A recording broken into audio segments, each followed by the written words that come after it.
Morning, everybody. Welcome to the Daily Digest with Jimi Disu, the first for the week. Tomorrow is Wednesday. See, today is Tuesday. Yes, tomorrow is Wednesday. We have Dear Bumi. On Thursday, I have a gentleman who is going to give a blow-by-blow account of how he lost money in this latest Ponzi scheme that happened. He will tell us what prompted him, and is also going to give his story and his opinion, and you'll be able to ask him questions. I say avoid all Ponzi schemes. There's no easy money to be made. There's no money waiting on the streets for you to pick up. On Friday, where I met a young lady, she's a realtor, and I took more than a passing interest in what she was doing. I was quite impressed in what she did, so I thought, let her come and tell her story. On Friday, so she'll be here on Friday. Saturday is still open. But today, we are going to talk to our regular source on military and defense matters. All of you know Captain Blade. Now, the question you'll probably be asking is, why do you always talk to Blade? It's because I think he knows his onions. And not that I think I know he knows his onions. And so if there's a naughty issue that I don't understand, it's to him I go to. Remember that, again, these things are confidence built over time. You know that the man you're talking to is not, it could be all kinds of things. It could be a plant, it could be this, it could be that. But I think, having known Blade now for close to 7, Blade, how many years? Getting to 10. So. Getting to 10 years. 1 decade. He hasn't been faulted once. Capi, how are you? I'm good, sir. Good morning, sir. Who told you to wear a waistcoat today? I decided to wear mine. There is something we call the Akashic field. What is that now? We'll talk about it sometime. We'll talk about it sometime. We're almost dressed the same way. Yes. Some people who don't have this waistcoat are feeling a bit jealous. Yes. Sometimes you tap into that field. I will buy him one. He's wearing something that close to an agbada. He will wear this waistcoat on top of it. He can rent yours. But it's good. He can rent it. You make money. God. But it's good to have him back. I was so excited this morning when he showed up. I didn't know I could miss this gentleman so much. Okay. Anyway, to where we are now, Captain. Can you give just a quick rundown of where I know there's a lot of propaganda making the rounds, talking about the various killings. Indeed, somebody was on television and was trying to give an impression that, to a large extent, some of these issues are local and border issues. I don't believe that. What I believe is that I believe that there is an external force that is trying to destabilize Nigeria. Amongst other things that could be. Maybe there's some local water they're not riding on, but I believe very, very strongly that there are some, outside forces that are trying, and not just Nigeria. I think all along that line, both Nigeria and other countries, they're trying to make sure that you never really get the chance to sit down and develop. Of course, we are all aware what happened to Burkina Faso last week. Yep. And that was also an eye-opener. And I'm inclined to believe that maybe some of our leaders don't understand that side of politics. When I hear somebody at some very top security level asking for help from the Western world to deal with this program, I just laugh. Because my suspicion is that there's more than meets the eye in these things. Because to whose benefit? I know that there are also security, things like robbers and whatever. I know there's a lot of that, but in between all that, I'd like you to advise me. I think that there is some foreign interference in what's going on. Thank you, sir. Yes. First, I will want to use this opportunity to say I'm not really the final authority on these military things, but I have elder brothers and fathers who served, and I wake them up at night with questions, and they oblige me with the insight I share here. And just as you have confidence in me, You have confidence I in also them. have confidence in them, because while they were in service, they were thoroughbreds. They are actually the same ambience or the same prototype of soldiers Nigerians are wondering what has happened to today. They are those soldiers whom we revered, and today Nigerians are saying, what we have today, is it what we really used to have? And, so I owe my, position on things, my clear-mindedness to them. Now, to your question as to what interests are involved in these crippling blows we've been receiving, the Nigerian situation is like where you have a very big bull or camel or any animal that is in the throes of dying, and you see vultures cycling. They're just waiting for the animal to take its last breath before they land and start eating carrion.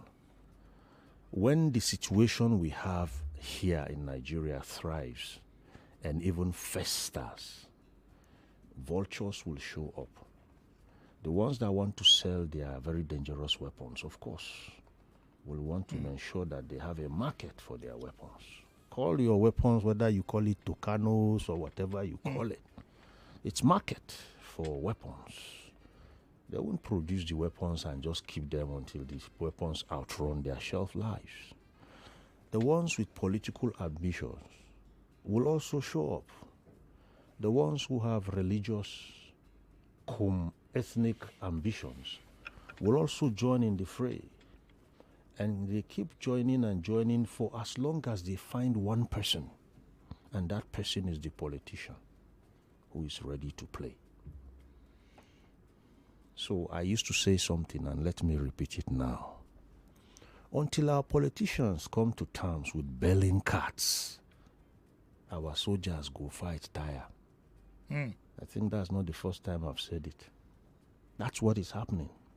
Then it comes to the soldiers too. I said it once here again, that my brothers and my seniors and my classmates and my juniors in the armed forces should be wary about people who will deploy them to some uses that will haunt them from the morning after retirement for the rest of their lives. Somebody's 4 years should not cast a shadow on your 3.5 decades of service. If you are good and the Lord's anointing is upon you, you'll need nothing less than 3 decades to make a general. Whether a general, brigadier general, inspector general, comptroller general, director general, any of those generals in the security services, if the Lord is upon you and you are very lucky, you need at least 30 years. It could be more. And in most cases, it is more. So don't allow anybody to come and use 4 years mandate to send you to do things that will haunt you from the morning after retirement until you exit this planet. I won't mention names, but there are a lot of my elders in the profession who left before us that cannot show up anywhere without being linked to one shady or shadowy character who was their principal. So anything they do dies on arrival. Yes, nobody wants to align with them, nobody wants to identify with them, not because of themselves, but because of what transpired in the past. It's key, because it's not easy to become a general. I promise you that. It's not a day's job. It's not even a year's job. It's a lifetime job. Okay, do you think that, do you have confidence with the experience that you have, do you have confidence that the military would be advising the government appropriately?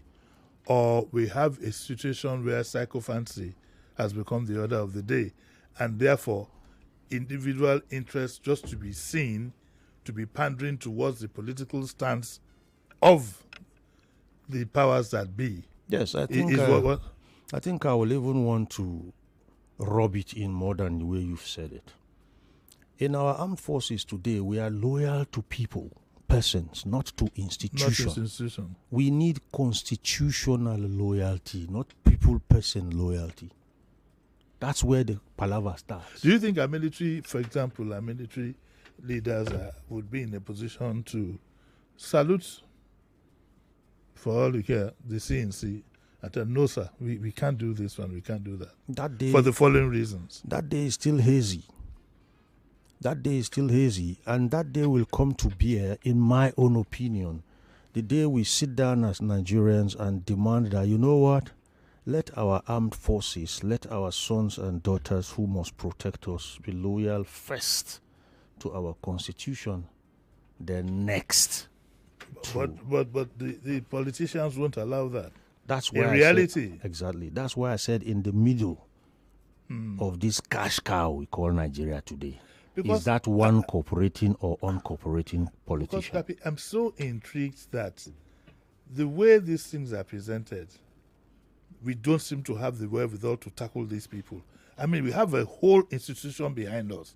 We have the whole Air Force. We have the whole Army. These people are isolated, covering a small area, but relatively. Exactly. But we can't seem to tackle it. Now, does that raise any questions as to the loyalty of or capability of our armed forces? The capability of our armed forces and the loyalty of our armed forces is skewed. See, it's not as if we cannot handle this thing and delete it.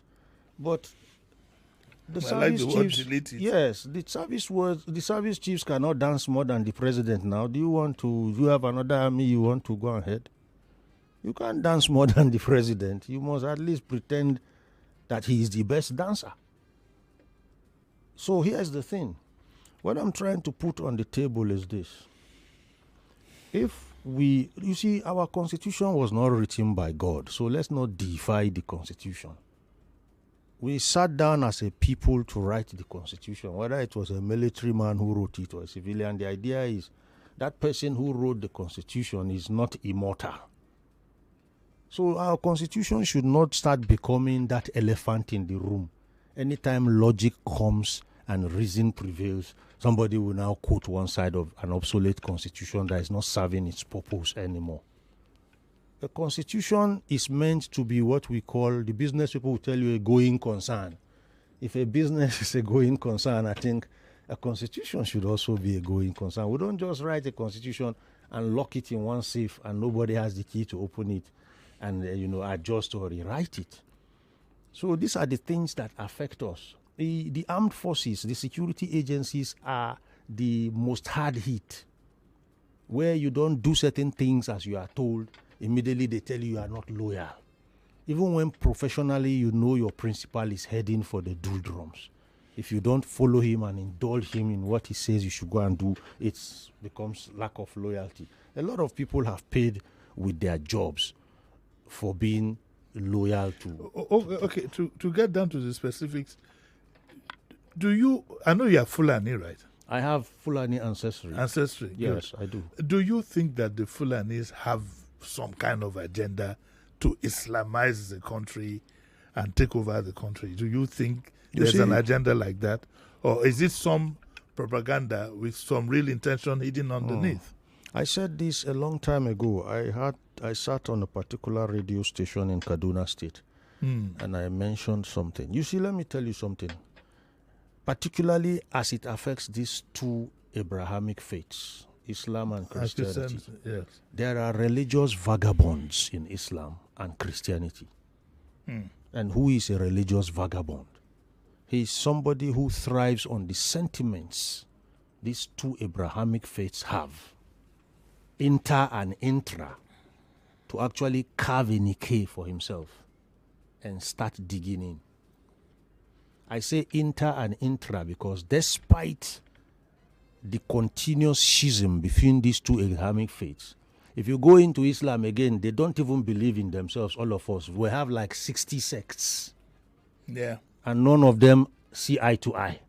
If you come to Christianity, yes, there are also sects that don't see eye to eye. Right. So you haven't even gotten it right among yourselves.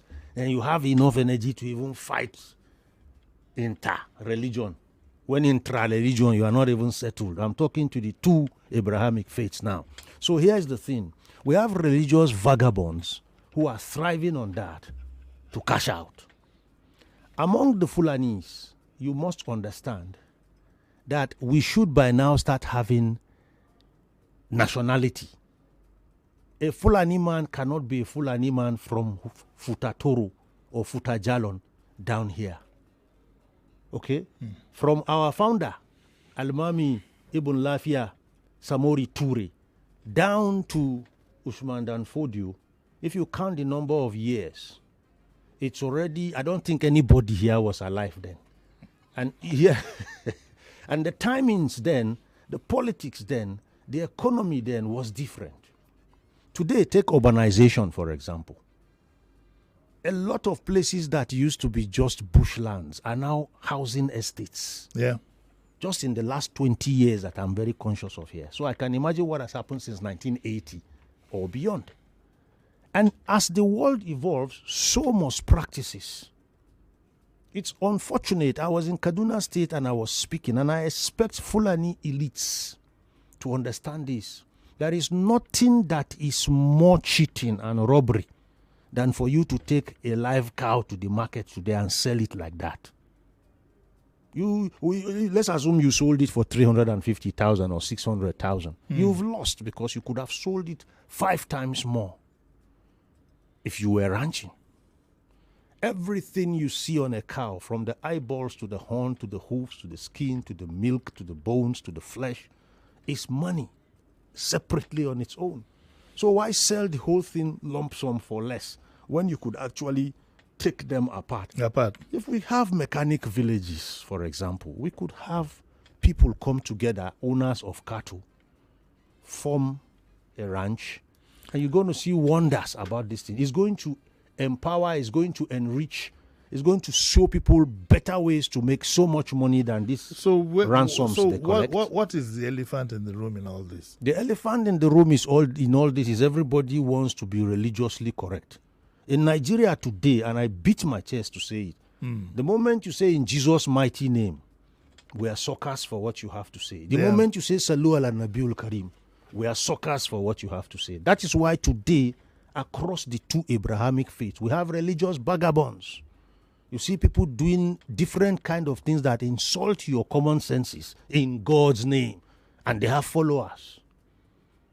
Yes, I've seen people, somebody will pour gasoline over people. It's not only in Nigeria. Go Google Jim Jones, I believe, Guyana tragedy. Yeah. Beautiful. Those who are old enough will remember Reverend Jim Jones. Yeah, Jim Jones. The Guyana tragedy, exactly. Yes. Who just lined people up with liters, gallons of poison and said they should drink up, we are going to heaven. And they all drank up and he took too. And the community was left with hundreds of, is it not thousands of corpses? I can't remember the numbers. Yeah. So when we become suckers for religion, particularly these two Abrahamic faiths, we are creating that corpse around which vultures will continue to hover around. And as the crisis festers, they find investment opportunities to cash out.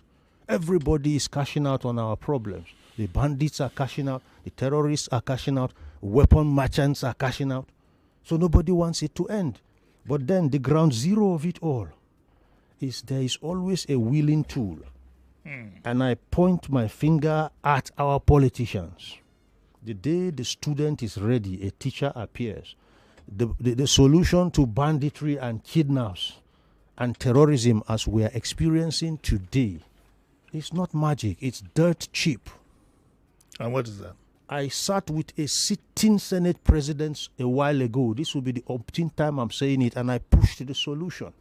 I promise you, Uncle Jimmy, if one person who is relevant to solving this position we are in calls me, before we walk out of the Department of Biological Sciences in Unilag, I will hand him the solution. I'm glad you said Unilag. On that note, we're going to take a short break. And then we'll be Any right university back. at all. Any university at all.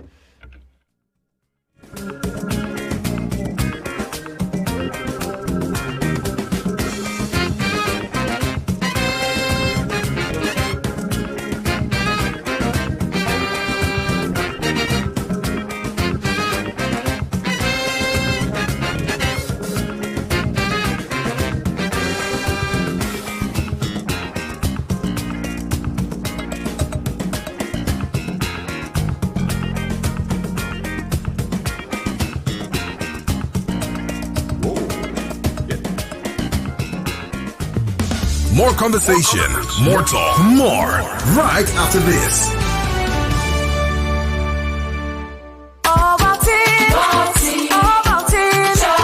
Start your children's day with a great taste of Ovaltine, enriched with multi-nourishment, calcium, malt, and vitamin B12 to support learning and playtime. Ovaltine, smart choice for smart kids.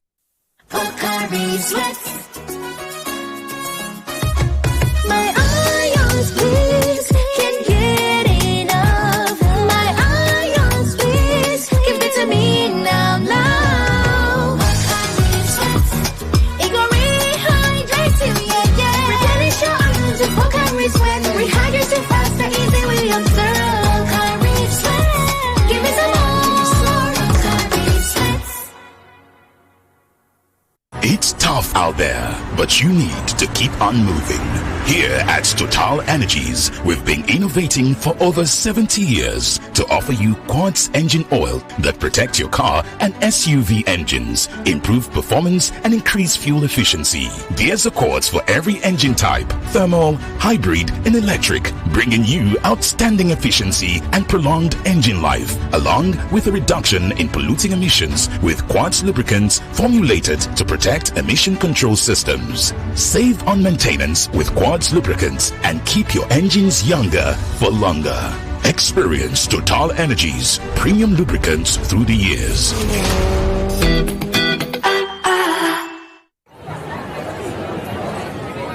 Attention, Airtel customers. If your line has been blocked, then this is for you. Head to the nearest Airtel shop with your NIN. Our friendly staff will help you get your line back up and running. Don't let a blocked line keep you out of touch. Airtel, a reason to imagine. The world is changing and opportunities are everywhere. The question is, are you ready to seize them? For far too long, we have been conditioned to think within the constraints of geographical borders created by man. An example is Nigeria. But let me tell you something profound. You are part of the world, not just one nation. You don't just live in Nigeria, you live in the world. It's time to break free, look beyond borders, and seek opportunities that span the globe. You need a worldview. The world is open for business, and the opportunities are endless. It's time to think global. It's time to trade global. Visit hfm.com or download the HFM app on Google Play Store or App Store to get started today. Update! Extra value don't land though. We don't reserve now. We don't reserve. Your 50cl Coca-Cola don't turn to 60cl. Yes now. Now 20% more refreshment, plenty enjoyment with the same Ogbonge Coca-Cola taste. Not carry last though. Sharply go grab your new 60cl Coca-Cola today. Make you enjoy better refreshment. This now extra value with the same Ogbonge taste. Coca-Cola, real wonder. Even Fanta and Sprite say follow for this one oh. Everyone says I'm beautiful and bold. They say I'm fashionable. And to crown it up, very confident. And my secret is... People say I'm good looking, funny, hardworking, and to crown it up, very confident. And my secret is... So whether in the office or at home, in the streets or on the dance floor, anytime, any day, I never lose my confidence. And the secret to my confidence is Wazobia perfume. Absolutely. Wazobia perfume gives the authenticity and long-lasting fragrance all day. That's my secret confidence. Wazobia perfume is available in body spray. Also available in supermarkets and markets near you. Wazobia perfume, the correct scent. I want a stone-free rice. I don't want it gummy rice. That's why I choose Kiara. See, I see this well, Kiara. Joy, joy, joy. The taste of joy is here. Pretty lady, African king, very good. Proudly Nigeria, and Bogu rice. Experience the taste of joy with Pretty Lady, African King, Proudly Nigeria, Red Eagle, and Bogu Rice. Kiara Rice Mills, the taste of joy. We're back. We're back. We're back. We're back. We are back. We're back on 99.3 Nigeria Info.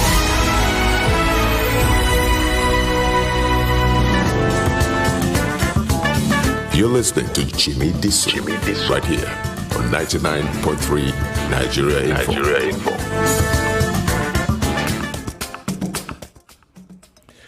You're welcome back to the Daily Digest with Jimi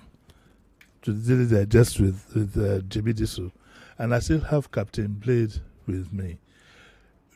What do you think is the level of leakage we have, or the level of interference we could have in I don't want to use the word the administration, but in our polity? For example, though we touched of it when we were off air, I'm extremely uncomfortable, for example, with what appears to be a president's desire to get himself treated in other countries who also have interest in the region. To put it specifically, I'm a bit worried that my president is being treated in France, that has some strong quote-unquote business to do in the region. To what level, for example, is that kind of thing a risk? I'm no less worried too. In fact, I'm not even worried. I'm apprehensive. And if what I know is anything to go by, I'm sure his intelligence chieftains are also not comfortable.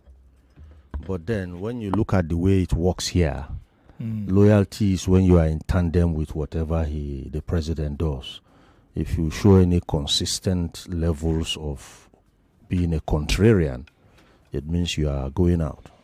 For me, right from time, the man who trained me as an intelligence officer, he taught me to be a contrarian, what you may call the devil's advocate. But what is secure, I don't bother about that one. It's the one that is not secure that I dwell on. I even start imagining how insecure things can be. So here is the thing. It's not really a comfortable place to be, having foreign doctors, let me use the word, tamper with your president. Yeah, you think so? Yes, because... What could happen? Uncle Jimmy, go Google nanobot. Nanobot. Nanobot. N-A-N-O-B-U-T. Yes. No. B-O-T.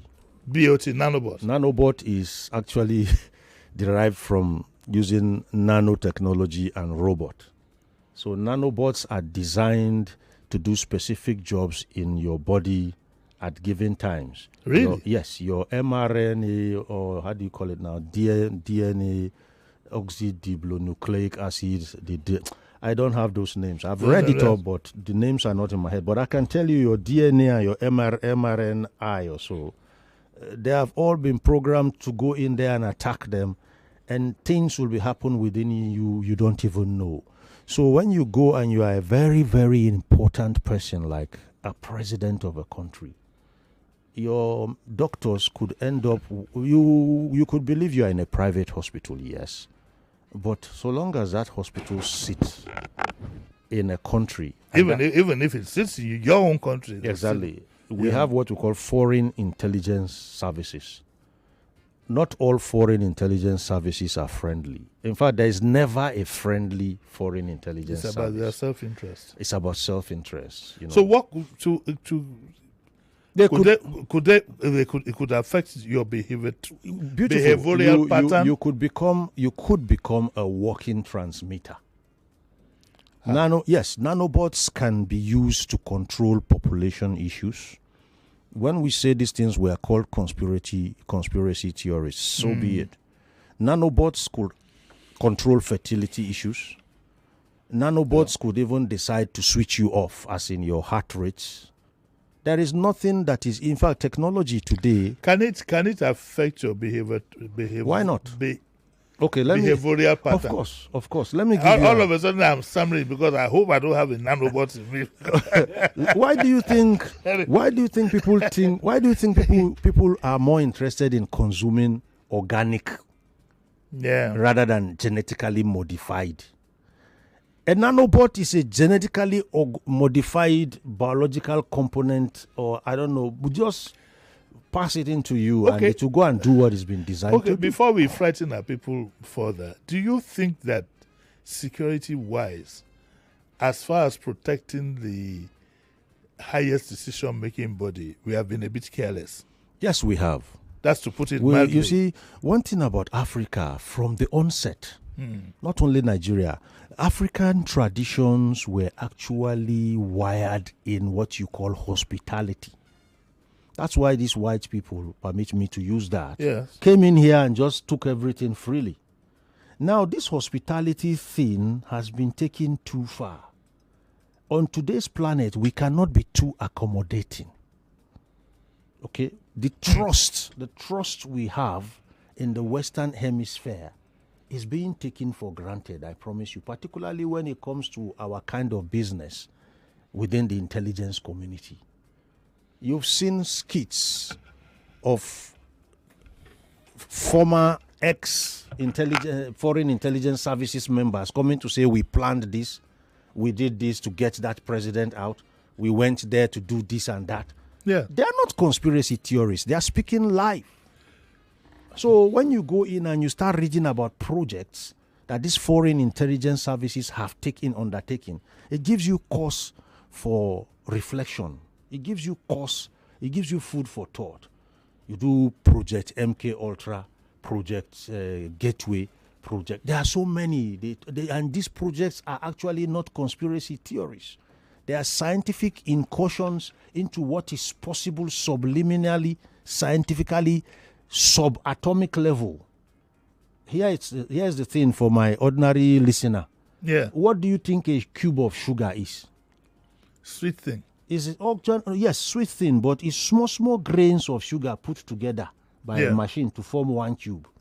So if I want to take out the entire sugar refinery, I'll take that one little grain and find out what it's all about and what can take that little one grain apart. And that's all. The whole refinery is gone.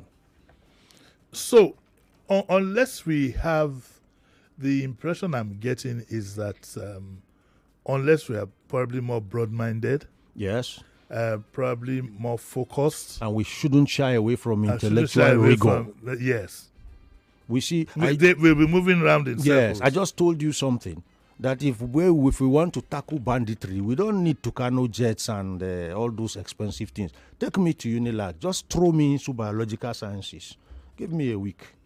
Before I'm done with those professors there, you see what will happen. Then let the next bandit ask me for Indomie and power drinks and all those things they ask for with the ransom. We'll walk in there and be picking them up. And of course, the professors will give me the antidote. You will give them nanobot. Oh my God. Oh my God. I need a nanobot. Oh my God. That's your account. That's what I'm talking about. It's nice to sit down here and joke about it being done deliberately so that people don't go into a state of panic. But I'm inclined, seeing what some of our top officials say, even me at my own naive whatever, I think we are just generally what I see is there's a lack of clear understanding. Exactly. The same, I believe very strongly, the same people who you think will provide a solution are those who are the cause of the matter. That's where this call for self-help comes from. I was listening to one of my colleagues. Could that be what General Danjuma was talking about? Beautiful. That's what, but you see, it's not self-help. It's actually self-defense. Okay, when General Danjuma says, for example, you should be ready to defend yourselves, the next question that occurred to me is with what? That's what I'm saying. Self-defense. The first thing is to confuse the concepts. Then when you don't even know which is which, you can't even start. Okay, self-help is, the last time I checked, is a process of improving yourself, you know, overcoming your challenges without external assistance, particularly focusing on personal or emotional well-being. And this can be achieved variously. There are self-help books, there are self-help groups, there are self-help tips in whichever way you want. But then self-defense is about one person's personal interests, okay, especially through the use of physical force, which is permitted in certain cases as an answer to a charge of violent crimes. Now, here's the thing. If somebody walked into a place and is attacking you with a knife, and in the process of disarming him, he lost his life, that's self-defense. You were acting to save your own life. Save your own life. That's where people have been pushed to right now. When he said they should start thinking about defending themselves, he wasn't talking about self-help. Let's not water it or dilute it. He was talking about self-defense. So and self-defense... everybody, every human is entitled to self-defense. So does that mean that people should acquire weapons? Not necessarily. Okay. What it means for me is, at this stage, it's a loud wake-up call to our agencies to fill in that gap in those people's communities so they don't go for self-defense. But you see, the dangerous part is that it's been traded to look like, tainted rather, to look like tribal differences. The Fulanis are doing this and so on and so forth. But the underlying reason, which I can, is not being addressed at all. Exactly. These things are not tribal, nor are they religious, because the threats don't discriminate. They damage people across every single ethnic, religious delineation you can think of. Now, here's the thing. I told you there will be vagabonds in every community, including religion. If we decide to go self-defense, that particular self-defense posture of arming up again will be abused by these vagabonds in our midst to do damage, all under the name of what? Self-defense. So for me, that call by the elder general is a loud wake-up call to our law enforcement agencies that see the gap that has been created, that chunk of insecurity that is hanging over these communities. If you don't fill it up with security, they will fill it up with their own version of it. So we need not allow it to get to that, and that's why I said the solution to this problem is dirt cheap. It's dirt cheap. I have offered it to a sitting Senate president. I have offered it to a deceased chief of army staff. I have offered it to governors. And anytime I show up, something happens. They either become incommunicado or it just develops cold feet. So what is your suspicion, like in the case that you just said now, is the interest of these people? Do they want it to fester? Good. Do they make good out of it? What exactly is your suspicion? Sorry. Yeah. Insecurity, as I told you, has become a cash cow. Maybe you swallowed the nanobot. Possibly. So it has become a cash cow. This cash cow, people are cashing out. Let me touch a sore button here. Boala was on air a while ago with one of your program presenters, and he talked about something that was true, but a lot of our politicians don't like going there. Security votes. I recall years ago on one of the audiovisual outlets, television outlets, I said, why would you tell me security votes are not accounted for? What do you mean? I have a wayside accountant's background too. If you can count your security vote and know how much is there, then you should be able to account for it. So here's the thing. People are cashing out.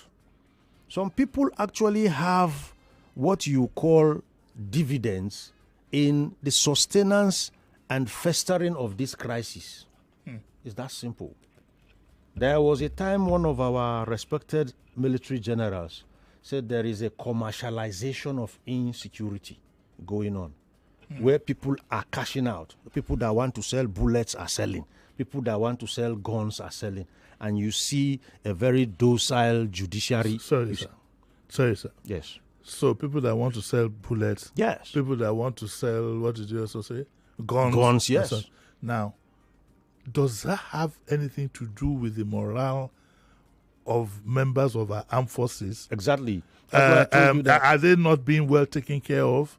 Are they well paid? Are they paid on time? Are they well fed?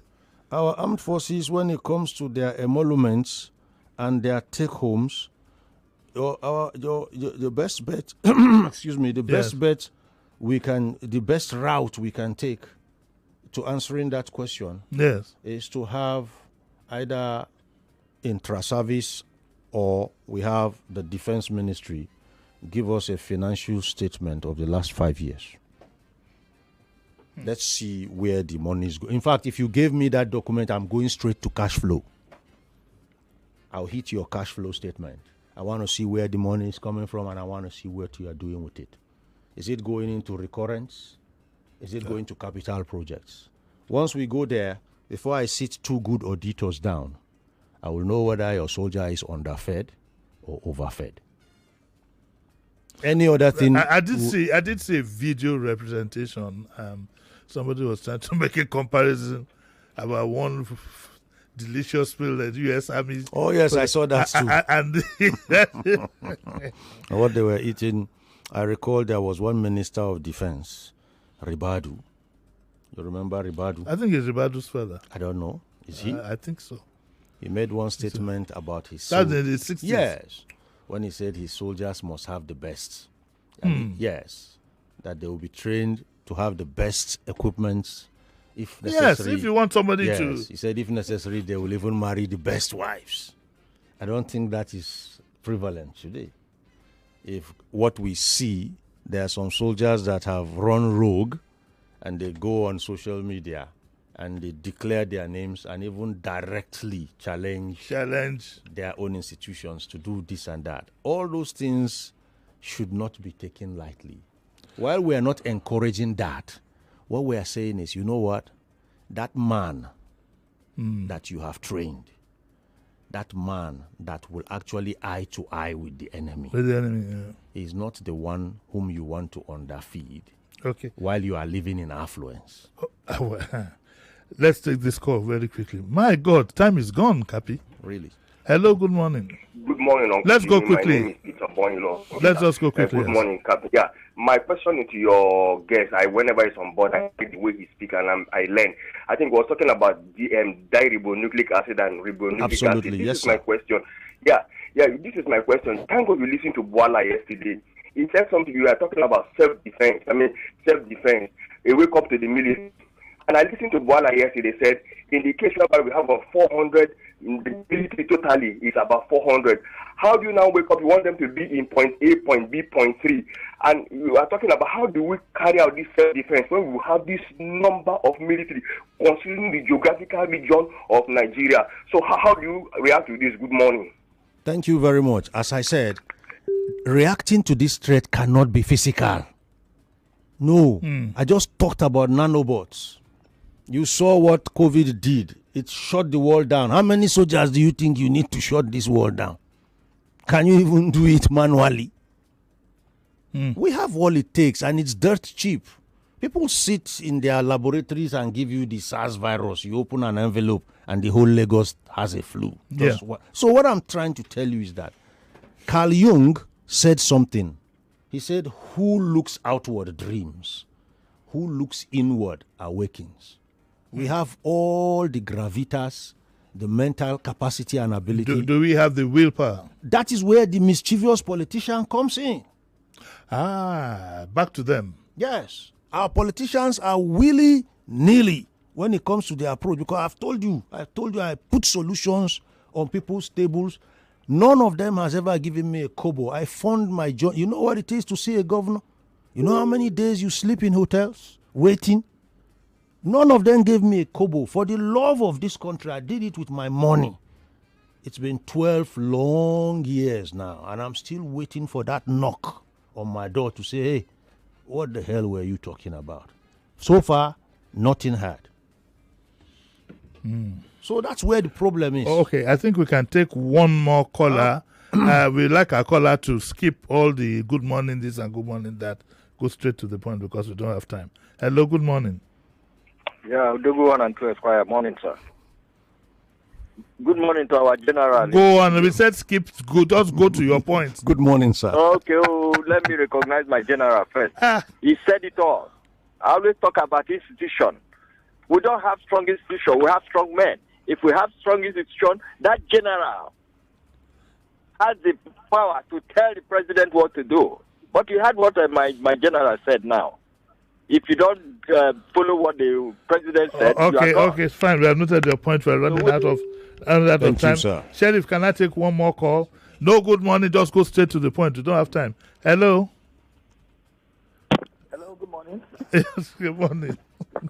Good morning, sir. Jimmy, good morning, Captain. This is Romeo from Isolo. Thank you. Good morning. Yeah. Captain, my first question is, do you really trust our average Nigerian politicians with this level of technology? Then my second question is, what is your general thoughts on all these security for resources bills that the West are peddling to people like Congo? Okay, when it comes to your first question, with the rate of defections and counter defections and counter defections, you cannot trust them with everything. So there are certain things that can be done even at the political level, but that is where our national security agencies come in. It's a long story. Our politicians are hardly inducted before they get into office security-wise. They're supposed to go and spend a week in the NSA first. They should know what Official Secrets Act is. If you meet any politician one of these days, just throw that question at him. Sir, what is OSA? He doesn't know. Then as far what you are seeing in the Congo is still what we are talking about. That the African hospitality levels was abused since forever. And it's high time we saw through it now. Well, I'm seeing through this one. We have to go, Cappy. All right, sir. Thank you very, very much. Thank you very, very much. It's always a pleasure having you. Well, that's the best we can take for now. I've been speaking with Captain Blade. We're talking about defense issues, a never-ending topic. Tomorrow there will be Diabumi as usual. God willing, spare our lives. I'd also like to thank the comeback kid, Sheriff Quadri, just arrived office today. You know, it's a pleasure having him back. It's good to be back. It's good to be back. Right, until tomorrow morning again, 7:30, God willing, when I'm with Sheriff. At 9 o'clock, when I'll be doing Diabumi, just about this time. I say enjoy the rest of your day. Don't go away, though. What's coming up next? What's up, Lagos? See you tomorrow. Bye.